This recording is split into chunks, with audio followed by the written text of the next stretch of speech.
करता धरता या ठिकाणी असणारा डॉक्टर धैर्यवंत फुंडकर,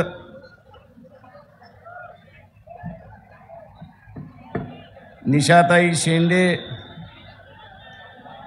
याच्याचबरोबर राजेंद्र पातोडे, ज्यांनी जबाबदारी दिली असे असणारे शैलेश गवई, अशोक मोहोड, अंकुश वाघपांजर, अभिजित देशमुख, भारतीताई, सिद्धार्थ भोजने, सुरेश तायडे, त्याच्याचबरोबर विवेक वाकोडे आणि पक्षाबरोबर जुने जाणते कार्यकर्ते आणि नेते पुंडलिकराव वाड, सर्व तालुका अध्यक्ष, तालुका महासचिव, शहराचे अध्यक्ष, शहराचे सचिव, बंधूंनो, भगिनींनो, बाळमित्रांनो, त्याच्याचबरोबर बौद्ध महासभेचे असणारे अमरावती जिल्ह्यातले सर्वच पदाधिकारी की ज्यांनी मेहनत करून आजची असणारी ही सभा यशस्वी केली, या सगळ्यांचं बोलण्या अगोदर मी धन्यवाद या ठिकाणी देतो.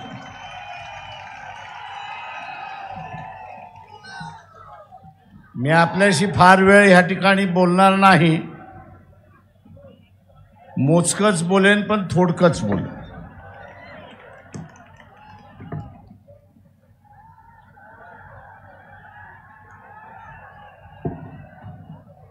आपल्याला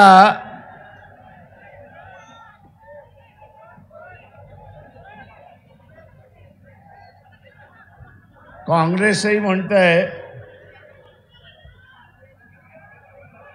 समोरच्या मंडळीने बसून घ्या, बसून घ्या, बसून घ्या, म्हणजे पाठीमागून आवाज होणार नाही. बसून घ्या, शांततेने बसून घ्या.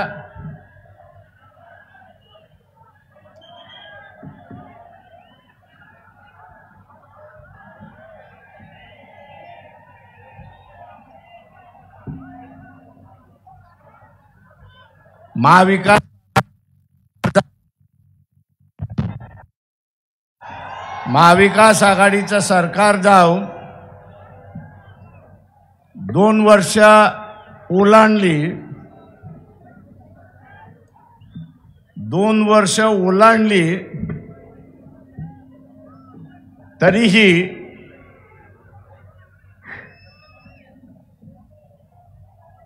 यांचा काही समझोता झाला नाही. काँग्रेस, राष्ट्रवादी, शिवसेना 2 वर्ष झाली, पण स्वतःमध्ये 48 जागा वाटून घेता येत नाही अशी असणारी परिस्थिती आहे. मला राहून राहून शंका येते की यांना खरंच मोदीला हरवायचं आहे का आणि बीजेपीला हरवायचं आहे का, हा त्याच्यातला असणारा प्रश्न आहे.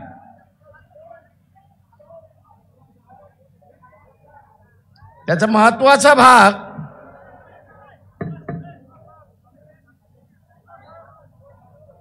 ते आता म्हणतात आम्ही वंचितला 2 जागा देतो.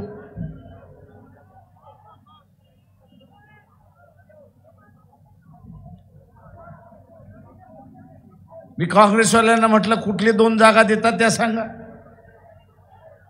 ते म्हटले प्रकाश आमचाच वाटप झालं नाही तर तुम्हाला कुठून 2 देणार.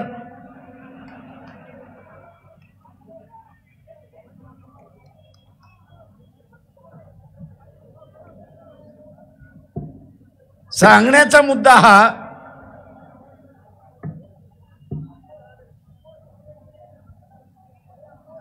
की ह्यांना युती करायची नाही म्हणून कोणतरी बळीचा बकरा पाहिजे.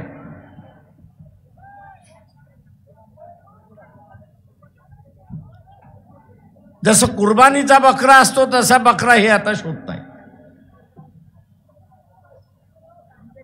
या बेट्यांना आम्ही असणारा सांगतो, आम्ही असणारा कुर्बानीचा बकरा नाही.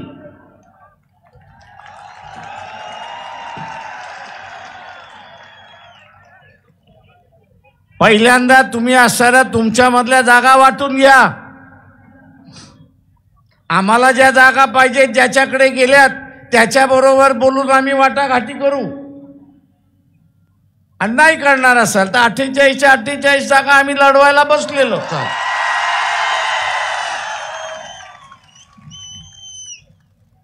पण बेट्यानो एक लक्षात घ्या, वंचित आघाडीपैकी एकही जेलमध्ये जाणार नाही.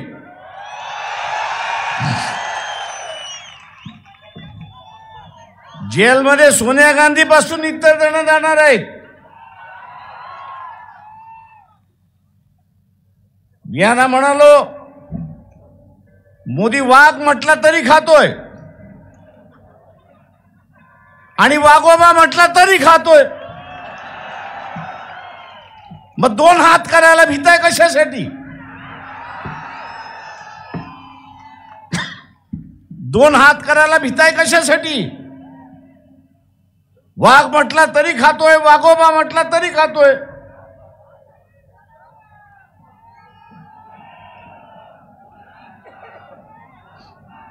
प्रश्न हा आहे, प्रश्न हा आहे की तुम्हाला खरं लढण्याची इच्छा आहे का?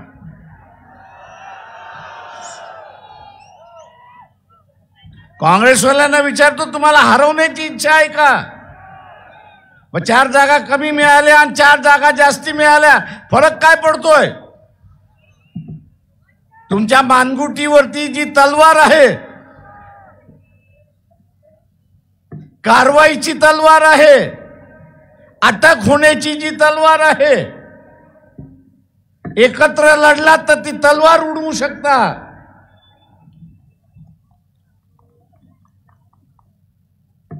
पण भिवून भिवून लढायला लागलात तर ती तलवार तुमच्या मानेवरती पडल्याशिवाय राहणार नाही, हे लक्षात घ्या.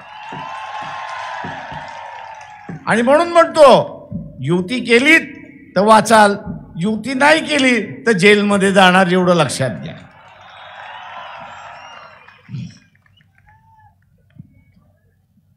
RSS बीजेपीचा एक फंड आहे. धैर्यवान फुंडकर इथे बसलेले. मध्यंतरी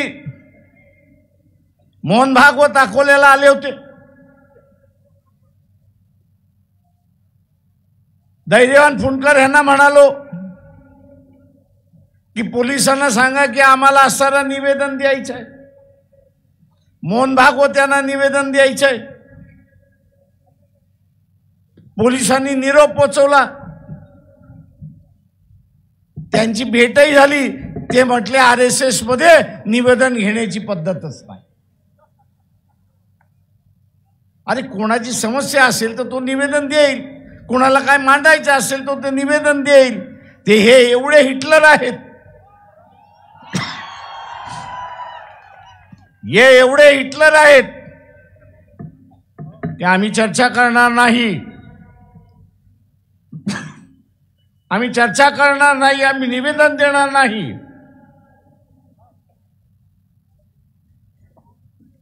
आणि निवेदन घेणारही नाही. हे काय दाखवतंय? हे एकच गोष्ट त्या ठिकाणी दाखवते, आणि ती म्हणजे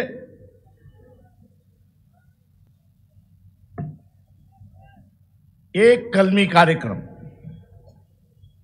हुकुमशहाचा कार्यक्रम. एक पक्षच या ठिकाणी चालेल, दुसरा पक्ष चालणार नाही. आणि म्हणून इथल्या असणाऱ्या विरोधी पक्षानं सांगितलं, इलेक्शन होईपर्यंत तुम्ही त्याच्याशी बोलू शकता, समझोता करू शकता. अरे बाबा आम्ही तुला पाहिजे तसं करतो, तू आम्हाला टाकू नको. पण लोकसभेची निवडणूक झाल्यानंतर, नरेंद्र मोदी सत्तेवरती बसल्यानंतर तुम्ही काय त्याच्याशी बोलणार? त्याला असणारा एकच पक्ष पाहिजे, उरलेले सगळे संपले पाहिजेत. आणि उरलेले सगळे संपले पाहिजेत असं धोरण घ्यायचं असेल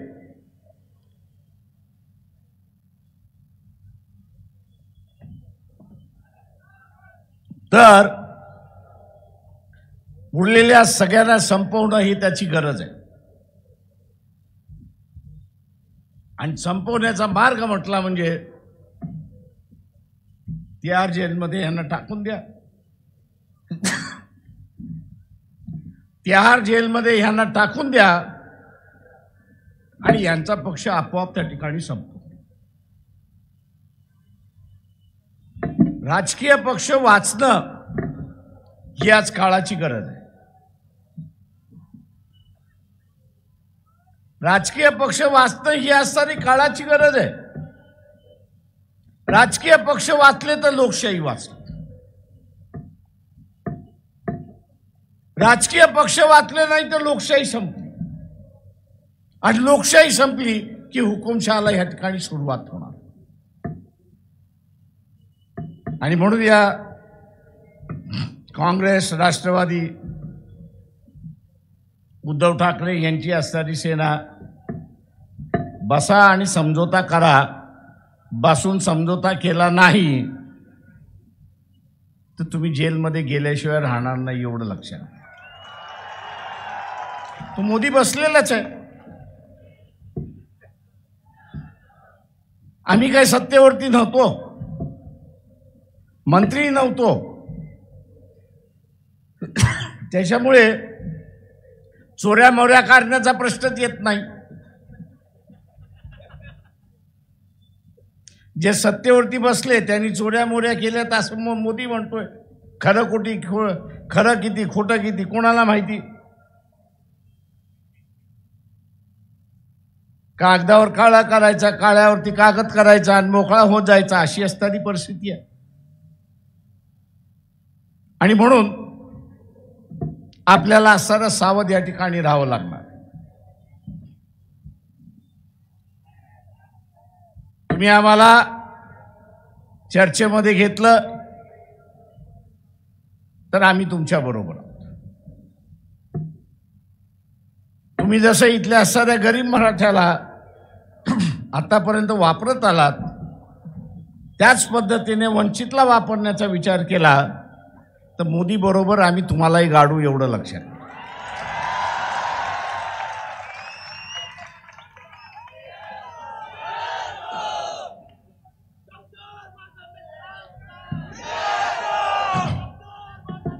आणि म्हणून मित्रो,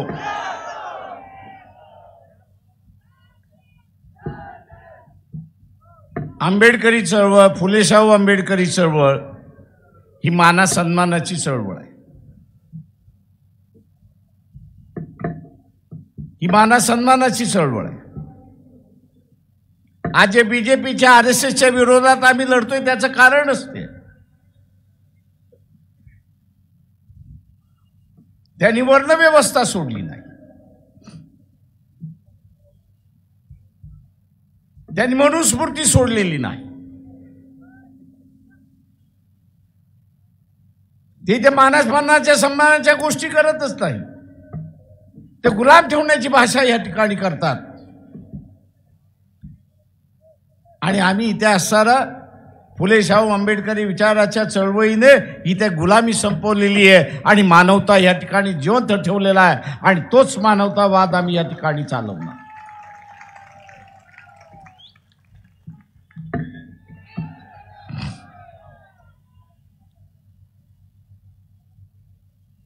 मित्रो,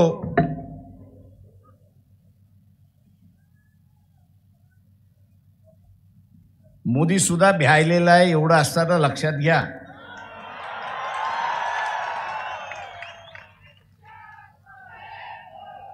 ही एका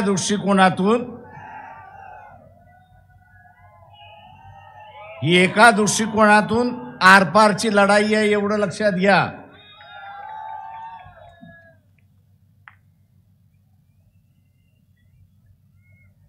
ते जिंकले तर आपण गुलाम झालो, आपण जिंकलो तर त्यांना मानवतावाद स्वीकारावा लागणार आहे.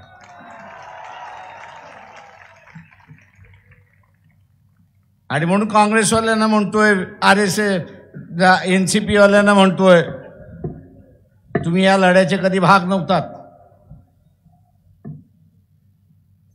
तुम्ही या लढ्याचे कधी भाग नव्हतात. लढ्यातून चळवळ कशी उभी करायचं याचा इतिहास तुम्हाला नाही.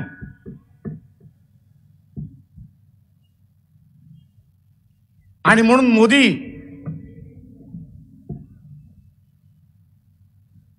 हा लढ्यातून उभा राहिल्यामुळे त्याला काय करायचं याची असणारी जाणीव. काँग्रेसवाल्यांनी आता काय केलेलं आहे, काय नवीन कार्यक्रम आखलेला आहे. भारत जोडो यात्रा कधीपासून चालू झाली आणि कधी संपणार आहे? या महिन्यात संपणार आहे की ती मार्च महिन्यामध्ये संपणार आहे?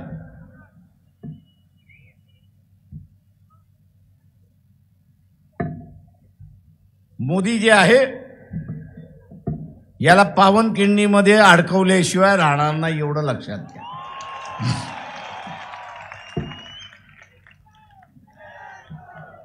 आता पावनखिंडीमध्ये अडकवायचं म्हणजे काय? इलेक्शन ताबडतोब घ्या. 22 तारखेच्या निमित्ताने त्यांनी असं एक धार्मिक माहोल या देशामध्ये उभा करण्याचा प्रयत्न केला. किती यशस्वी होतो किती होत नाही हा असणारा कालांतर ठरवेल. पण हा यात्रेला निघाला असताना, काँग्रेसवाले यात्रेला निघाले असताना इलेक्शन घेऊन पार पडेल. अरे तुमचं ढोंग धतुरं कोणाला सांगताय? आम्हाला कळतं ना राजकारण.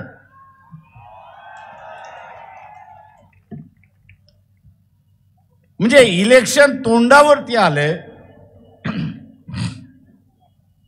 इलेक्शन तोंडावरती आलेलं आहे. उद्या इलेक्शनला तोंड द्यायचं आहे. इलेक्शनला तोंड देण्याच्या ऐवजी मेघालयापासून काँग्रेसवाले भारत जोडो यात्रा 2 काढत आहेत. आता त्या भारत यात्रामधून असणारं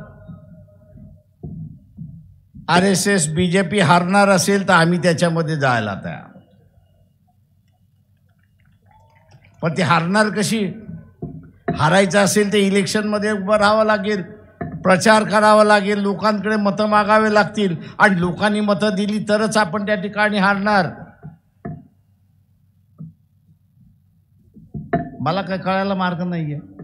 हा डोंबाऱ्याचा खेळ कसा काय चाललाय तू? याला मी डोंबाऱ्याचाच खेळ म्हणतो.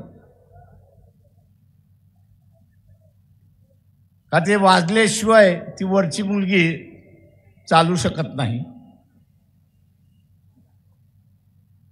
आणि म्हणून याच्यापासून आपण सावध राहिलं पाहिजे. मी आपल्याला एवढंच त्या ठिकाणी म्हणणार.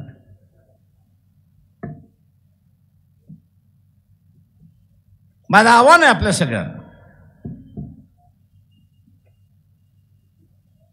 इथे जाणीवपूर्वक आघाडी झाली असती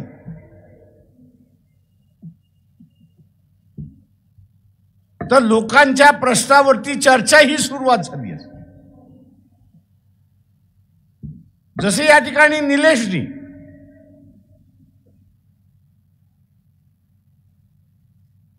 जो कंत्राटी कामगार आहे, या कंत्राटी कामगाराला याची जाणीव नाही की तो परमनंट होईल की नाही होईल. आणि मी ह्या कंत्राटी कामगाराला सुद्धा त्या ठिकाणी विचारतो की तुम्ही थोडंसं डोकं वापरणार आहात की नाही? कोणाच्या पाठी जायचं, कोणाच्या नादी लागायचं हे तुम्ही ठरवणार आहात की नाही?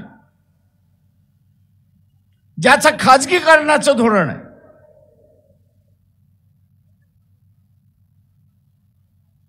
ज्याचं खाजगीकरणाचं धोरण आहे,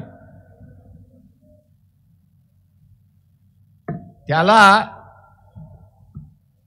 अस्थिर कामगार वर्गच पाहिजे. आणि अस्थिर कामगार वर्ग करायचा असेल तर कॉन्ट्रॅक्टवरती कामगार ठेवला पाहिजे, 2 वर्षासाठी, 3 वर्षासाठी, 5 वर्षासाठी.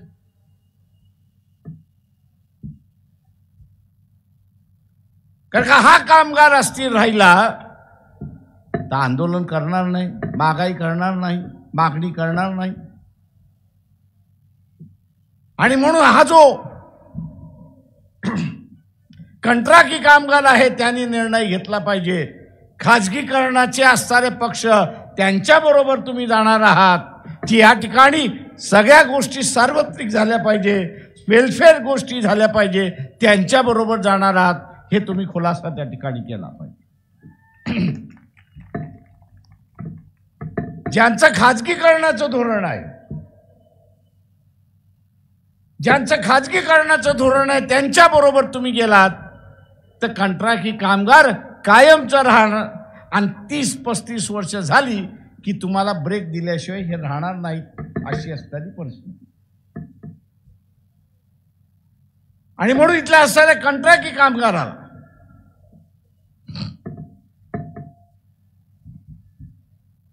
इथल्या असणाऱ्या कंत्राटी कामगाराला कायमस्वरूपी व्हायचं आहे, परमनंट व्हायचं आहे, तर वंचित बहुजन आघाडी हा एकमेव मार्ग आहे हे त्यांनी असताना लक्षात ठेवलं पाहिजे.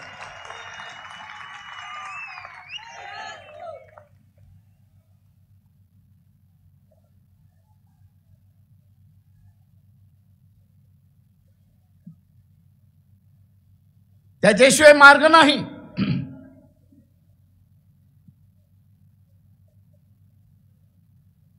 वर्षभरापूर्वी शेतकऱ्याने दिल्लीमध्ये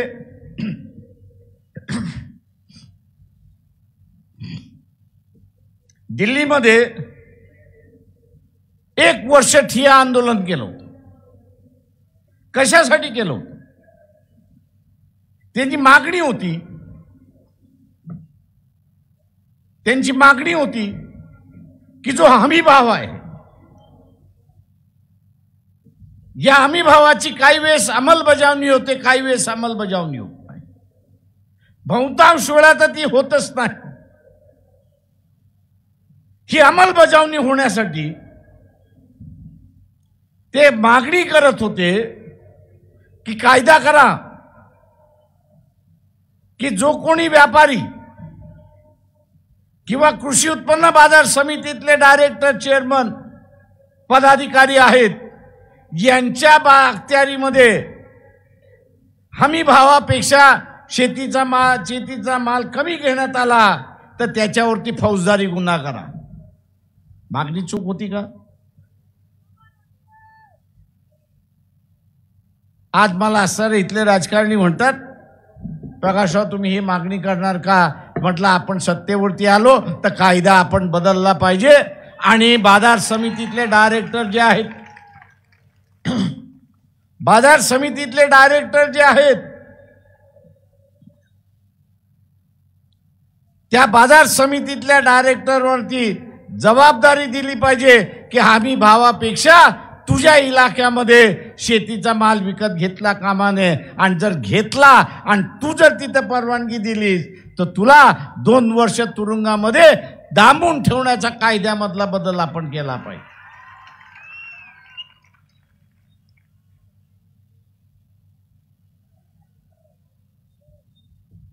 आज इथले सत्ताधारी म्हणतात आहेत, विरोधकही म्हणतायत तुम्ही आपला अजेंडा ठेवत चाललाय. म्हटलं मला जो दिसतोय तो अजेंडा मी ठेवतोय.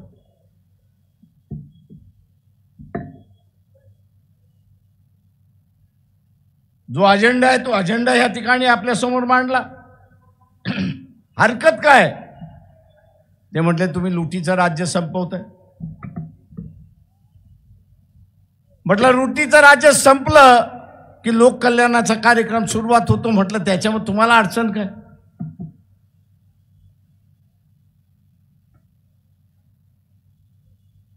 अडचण ही आहे की आपण इथली लूट जी शेतकरी याची होतोय ती थांबवायला त्या ठिकाणी निघालो. मी इथल्या असणाऱ्या कापसाच्या शेतकऱ्याला आव्हान देतो, इथे 12,000 क्विंटल कापूसाचा भाव गेला होता की नव्हता? त्यावेळेस हे जे शर्ट तुम्ही विकत घ्यायला गेलात त्याचा भाव वाढला होता का? नाही. आज पुन्हा असणारा कापसाचा भाव 6.5 7 पर्यंत आलेला आहे.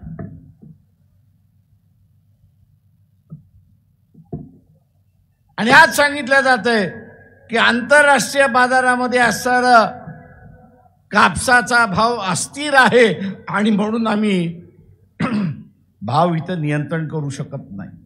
मान्य आहे, तुम्ही भाव नियंत्रण करू शकत नाही. पण पणन महासंघ ज्यावेळेस होता, पणन महासंघ ज्यावेळेस होता त्यावेळेस शासन कापूस विकत तर घेत होता पणन महासंघाच्या वतीने, पण कापूस खरेदी करून झाल्यानंतर एप्रिल मे महिन्यामध्ये 500 रुपये क्विंटल बोनस वाटप करत होते की नाही?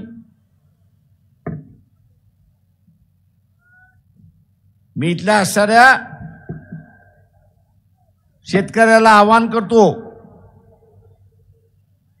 की त्या काळचं सरकार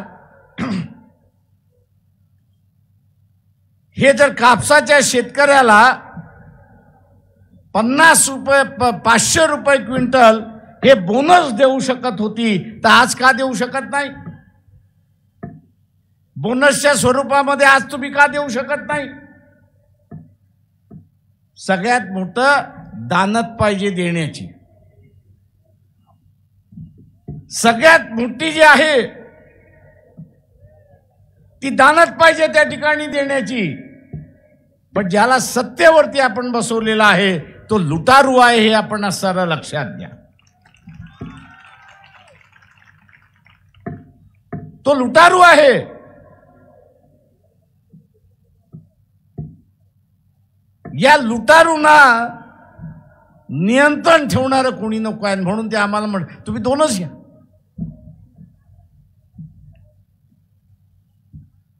आम्ही त्यांना म्हटलं तुम्ही 2 देणार म्हणजे आम्हाला पाडून टाकणार. मित्रो, जुन्या काळी बाबासाहेबांनी स्वातंत्र्याच्या अगोदर इथल्या हिंदू मुसलमानाचं राजकारणाचं अत्यंत चांगलं वर्णन केलं, अत्यंत चांगलं वर्णन केलं. त्या वर्णनाचं स्वरूप काय होतं? त्यांनी असं म्हटलं की मुसलमानाचं राजकारण असं असायचं की हिंदूंची चोटी आपल्या हातामध्ये राहिली पाहिजे. मुसलमानाचं राजकारण कसं असायचं की हिंदूंची चोटी हे आपल्या हातामध्ये राहिली पाहिजे. आणि हिंदूंचं राजकारण काय असायचं की मुसलमानाची दाढी ही आपल्या हातामध्ये असली पाहिजे. दाढी ही आपल्या हातामध्ये असली पाहिजे. म्हणजे एक जण नियंत्रित होत गेला ते एकाने चोटी खेचायची आणि दुसऱ्याने दाढी खेचायची आणि त्याला जागेवरती आणायचं. आम्ही सुद्धा इथल्या असणाऱ्या सत्ताधाऱ्यांना म्हणतोय की आम्ही सुद्धा हेच वॉचटॉक करणार आहोत की लुटारूंचं सरकार फार काळ चालणार नाही. इथल्या असणाऱ्या शेतकऱ्याचं न्याय हक्क मिळाला पाहिजे तेवढाच फक्त त्या ठिकाणी बघू. मी इथल्या शेतकऱ्याला आवाहन करतोय, युती झाली फार चांगली, आम्ही म्हणतो युती झाली पाहिजे, पण जेलच्या भीतीने युती झाली नाही. उद्याच्या जेलच्या भीतीने युती झाली नाही. आपण वंचितच्या पाठीमागे उभे राहा, वंचितला सत्ता द्या. जुना असताना 500 रुपये क्विंटल बोनस देण्याचं जे धोरण होतं, 500 रुपयाचं बोनस देण्याचं जे धोरण होतं ते पुन्हा लागू केल्याशिवाय राहणार नाही हे आपण असणारा लक्षात घ्या.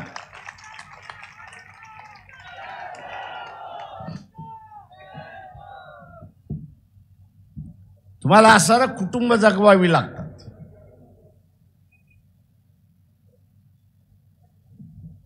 तुम्हाला सारं कुटुंब त्या ठिकाणी जगवावी लागतात आणि कुटुंब जगवण्यासाठी महाराष्ट्राची तिजोरी जर उपयोगात आली तर अधिक चांगला आहे आणि ती वापरल्या गेली पाहिजे ही भूमिका वंचित बहुजन आघाडीची आहे. आणि म्हणून मित्रो,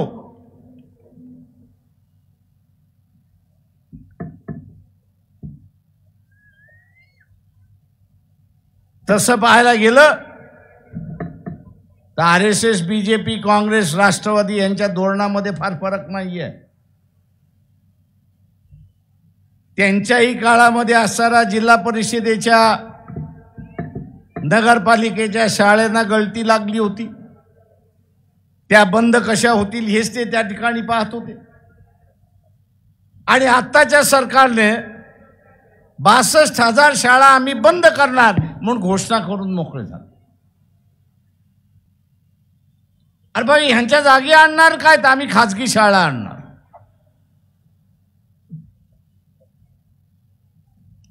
किती कुटुंब ह्या सभेमध्ये बसलेले आहेत, त्यांना खाजगी शाळेंच्या फिया भरता येतील त्यांनी हात वरती करा. ज्या भरमसाठ खाजगी शाळेंच्या फिया आहेत त्या भरता येतील आणि आपल्या मुलाबाळांना शिकवता येतील अशी किती माणसं आहेत त्यांनी हात वरती करा. आपल्याला नुसतं मतदान करायचं नाही,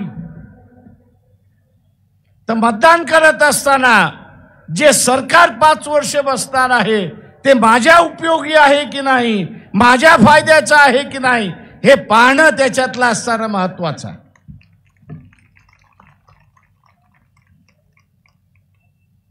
नाही तर माझ्या जातीचा उमेदवार आहे, मी आता जातीसाठी माती खाल्ली पाहिजे,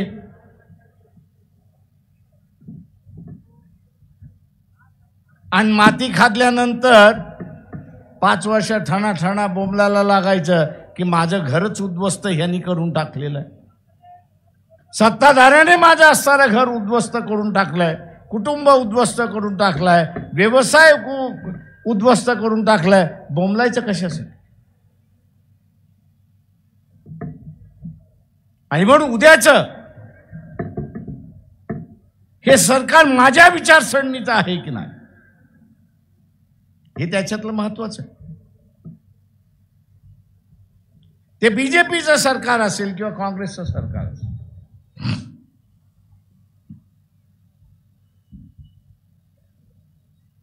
त्यांची जर इच्छाशक्ती असती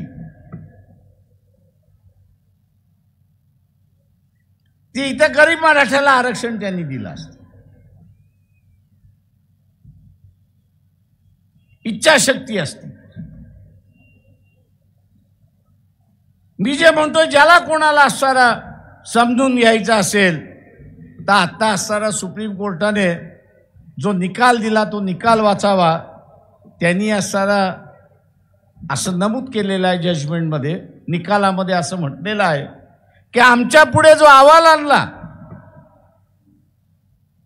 तो अशा पद्धतीने अहवाल आणला की मराठा वर्गामध्ये गरीबच नाही. अहवाल असा आणला की गरीबच नाही मराठा समाजामध्ये, सगळेच श्रीमंत आहेत. आणि मग ते म्हटले, कोर्ट म्हणाला की श्रीमंत असेल तर मग ह्याला आरक्षणाची गरज काय? पण त्या अहवालामध्ये हे नमूद केलं असतं की 30 वर्षापूर्वी ज्याच्याकडे 20 एकर जमीन होती, 30 वर्षापूर्वी ज्याच्याकडे 30 एकर जमीन होती, आज कुटुंब विभक्त होऊन तो 2 एकराचा मालक झालेला आहे आणि म्हणून तो गरीब झालेला आहे, साधनहीन झालेला आहे. साधन नाही त्याच्यासाठी, शासनाने त्याला साधन पुरवलं आहे. हा अहवाल जर असता तर कोर्टाने तो मान्य केला असता आणि गरीब मराठ्याला आरक्षण मिळालं असतं. अशी असणारी परिस्थिती आहे. पण सत्तेमध्ये बसलेला कोण आहे? तर हे नातेवाईकच आहेत. काँग्रेसमधले बसलेले असले तरीच नातेवाईक आहेत, बीजेपीच्या मार्फत बसले तरी नातेवाईकच आहेत. खरं आहे की खोटं आहे? आता ह्यांना नातेवाईकांचं राजकारण पाहिजे. ते गरीब मराठ्याचा प्रश्न राहिला कुठं? सत्ता आपल्या कुटुंबातच राहिली पाहिजे अशी असणारी परिस्थिती आहे. आणि म्हणून इथल्या अशा गरीब मराठ्यांना माझं आव्हान आहे, जातीच्या पाठीमागे ह्या इस्टॅब्लिश नेत्याच्या पाठीमागे राहिलात तर तुमच्याकडची 2 एकर जागा सुद्धा पुढच्या 10 वर्षामध्ये राहणार नाही, भूमिहीन झाल्याशिवाय राहणार नाही, एवढं लक्षात.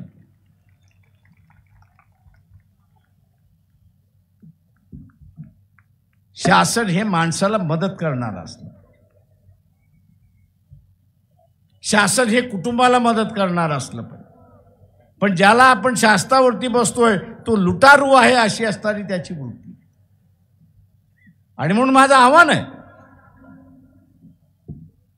की लय काँग्रेसवाले आम्हाला सल्ला देतात, तुमची ह्यांची ओळख आहे, त्यांची ओळख आहे, त्यांची ओळख आहे.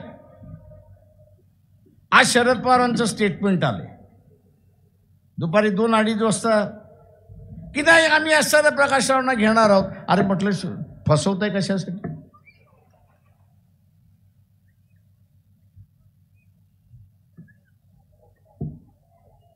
ते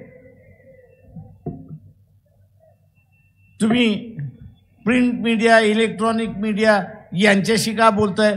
तुम्ही असणारे रेखाताई ठाकूर पक्षाच्या अध्यक्ष आहेत, त्यांच्याशी तुम्ही बोलू शकत नाही का? बा आम्ही तुम्हाला घेतलंय, तुम्ही या. बिनबुलाय तो आम्ही कुठे जाणारच नाही.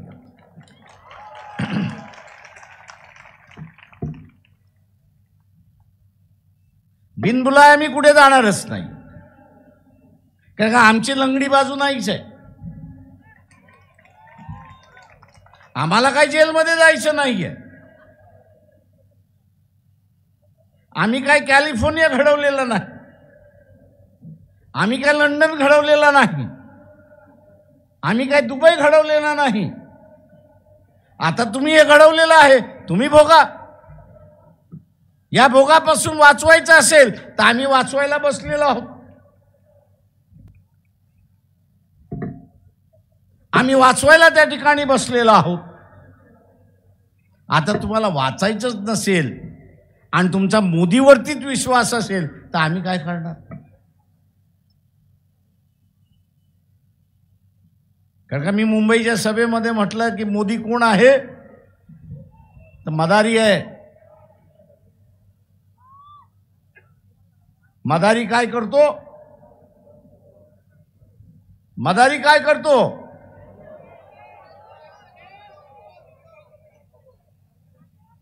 कोणाला नाचवतो?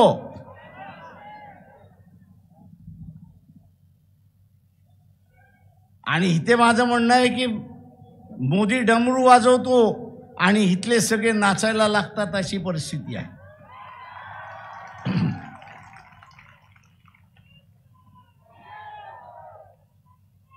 एक तरी कुठल्याही विरोधक काँग्रेसमधला असेल, इतर पक्षांमधला असेल, एनसीपी मधला असेल, जे बेट आपल्या ताब्यात होतं, मालदीव सारखं बेट आपल्या ताब्यात होतं, की जिथे आपलं सैन्य होतं, या अमरावती जिल्ह्यापेक्षा असणारा कमी आकाराचा ते असणारा मालदीव आहे. अमरावती जिल्ह्याच्या अर्धा असणारा ते मालदीव आहे. तिथला पंतप्रधान नरेंद्र मोदीला काय म्हणतो? 15 दिवसामध्ये तुझं सैन्य घेऊन जा. बातमी आली की नाही आली? आता ह्या 56 इंचाच्या छातीचं काय झालं?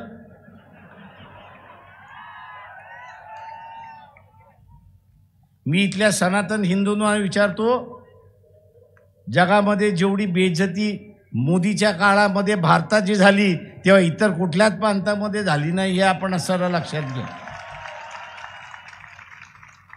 म्हणजे अमरावतीचा अर्धा सुद्धा ते मालदीव्स नाही. आणि तिथला पंतप्रधान त्याला दम देतोय आणि सांगतोय, ए तुझं सैन्य मागे घेऊन जा मोद्या.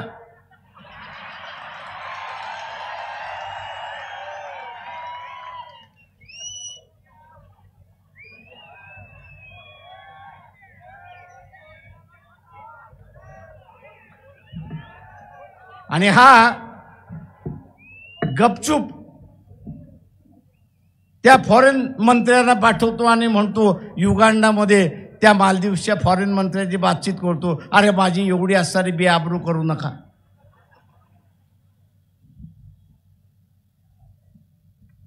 अरे तुझी बेआबरू नाही, या देशाची बेआबरू झाली. मी इथल्या सनातन्यांना विचारतोय, तुम्हाला या देशाची आबरू अजून किती घालवायची आहे?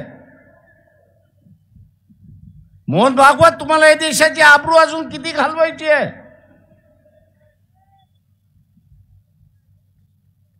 एक तरी काँग्रेसवाला बोलला का? नाही बोलला.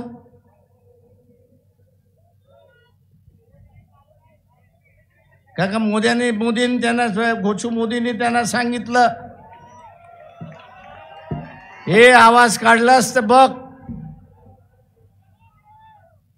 तुझी इन्क्वायरी चालू झालेली आहे, FIR फाडलेला आहे, तुला आतमध्ये घेतल्याशिवाय राहणार नाही.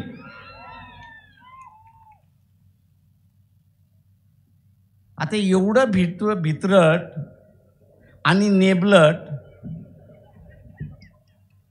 राजकीय पक्षांचे नेतृत्व असतील, ते काय तोंड देणार? काय तोंड देणार? मी यांना म्हणतो, तुम्ही लालू प्रसाद यादव व्हा. तू म्हटला जेलमध्ये घालायचंय, घाल. जेलमधनं माझं सरकार मी त्या ठिकाणी चालतो, पण नमणार नाही. आणि तो नमला नाही. आज बीजेपी त्यालाच घाबरते. आज बीजेपी त्यालाच घाबरते.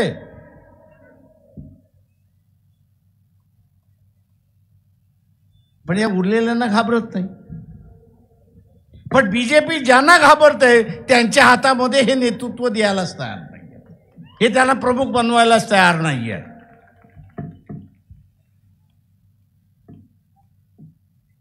आणि म्हणून उद्याची ही लढाई शक्यतो आपण सर्व मिळून लढू. युती झाली तर मिळून लढू, नाही झाली तरी इथे मोदीला आपण हरवल्याशिवाय राहणार नाही, हे असताना लक्षात घ्या.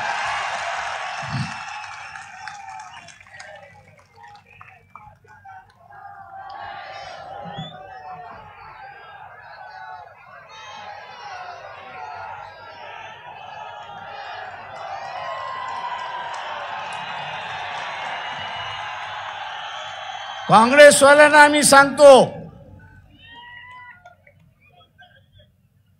तुम्ही आलात तर हरवणं सोपं आहे, पण तुम्ही जर आला नाहीत तरी मोदीला आम्ही हरवल्याशिवाय राहणार नाही, हे लक्षात घ्या.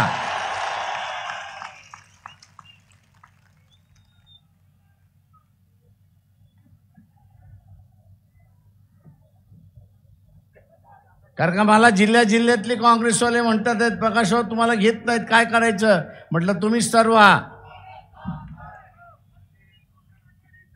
तेच काँग्रेसवाले म्हणतात आहेत, घेतलं तर मिळून लढवू, नाही तर तुम्ही 48 लढवा, आम्ही तुमच्या बरोबर आल्याशिवाय राहणार नाही, हे लक्षात घ्या.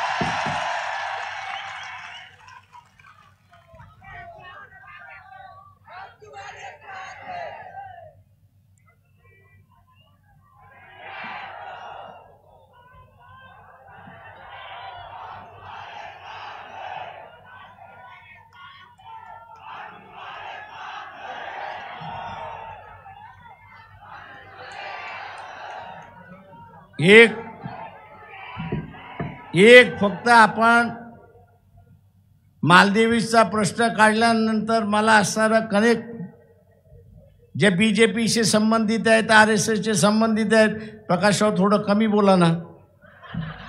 म्हटलं काय झालं? काय नाही, तुम्ही आमच्या नेत्याची छबी खराब करताय. तर म्हटलं ही आता झाकी आहे म्हटलं होतं. जसा काळ जाईल तर तसं म्हटलं अजून उघडं पाडत जाऊ.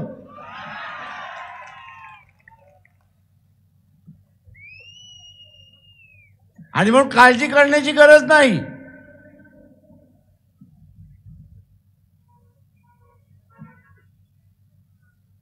आणि म्हणून काळजी करण्याची गरज नाही. ही लढाई आपण जिंकल्याशिवाय राहणार नाही, एवढं लक्षात घ्या.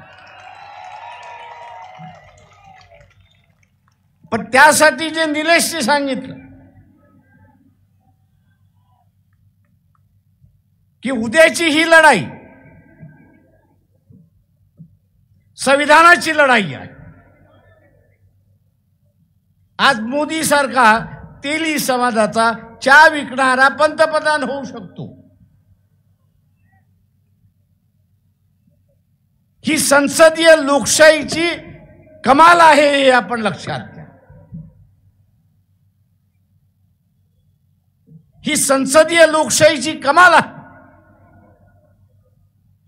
पण जे घटना बदलायला मागतात आहेत, नवीन घटना बदलायला आणतात आहेत, त्यांना असणारा विचारा की तुम्ही अध्यक्षही पद्धत आणताय की न आणताय. तेली समाज जसा विश्वकर्णे म्हटलं आपण एक उमेदवारी ह्या ठिकाणी दिली पाहिजे. एक भाग आहे की जिथे असणारा तेली समाजाची मतं जास्ती आहेत, त्याच्यामुळे उभं केलं, उरलेल्यांनी ताकद दिली तर तिथला असणारा आमदार निवडून येऊ शकतो. पण उद्या अध्यक्षही पद्धत आली आणि एखादा तेली आपण उभा केला अध्यक्षाच्या, राष्ट्रपतीच्या असणाऱ्या अध्यक्षासाठी, तो निवडून येऊ शकतो का?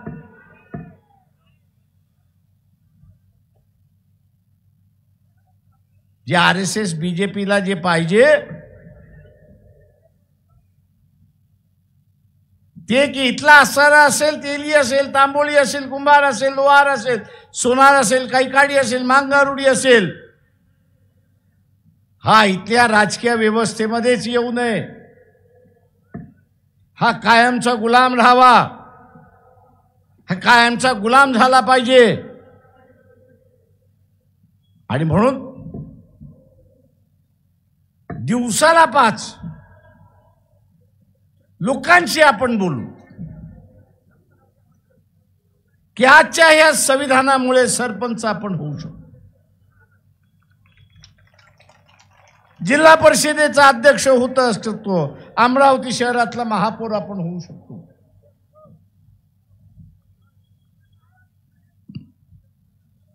कारण का इथे असणारं संसदीय लोकशाही आहे. म्हणून उद्याची अध्यक्षही लोकशाही आली तर आपलं सगळ्यांचं वाटोळं लागलं हे असताना लक्षात घ्या.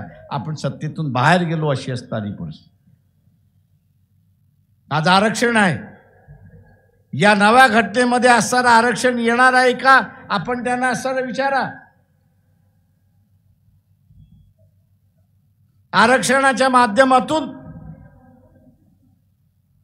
सत्तेपर्यंत आपण पोहोचतो, राजकीय सत्तेपर्यंत आपण पोहोचतो, आणि नोकरीच्या आरक्षणातून इथल्या सत्तेच्या व्यवस्थेमध्ये आपण असताना पोहोचतो. उद्या ही व्यवस्था राहणार आहे का?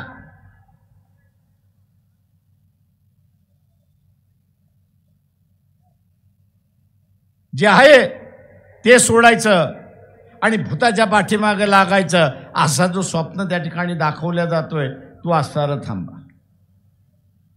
लय साधू महाराज आता असणाऱ्या घटनेच्या विरोधात बोलायला लागला.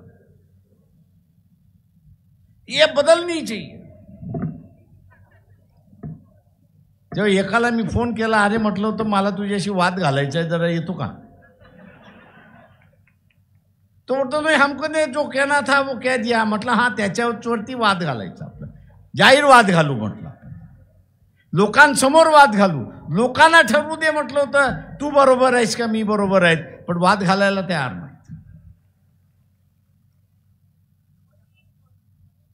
आणि म्हणून जसं आपण असणारं राजकीय आक्रमक भूमिका घेत जाऊ, तसं ह्यांना असणारा पाठीमागं जावं लागेल आणि उद्याचा विजय हा शाहू फुले आंबेडकरी विचाराचा विजय असेल. तो आपल्याला साध्य करायचा आहे. तो साध्य करत असताना मी सर्वांनाच घेऊन त्या ठिकाणी चाललो. मी जिंकण्याचं राजकारण त्या ठिकाणी केलं पाहिजे. डोक्यामध्ये काय ठेवलं पाहिजे की जिंकण्याचं राजकारण मी केलं आणि जिंकण्याचं राजकारण करायचं असेल तर मला 51% मतं मिळाली पाहिजेत. त्या 51% पर्यंत पोचण्याची हिंमत आपण सगळेजण ठेवाल ही अपेक्षा मी बाळगतो आणि आपली रजा घेतो. जय भीम, जय भारत.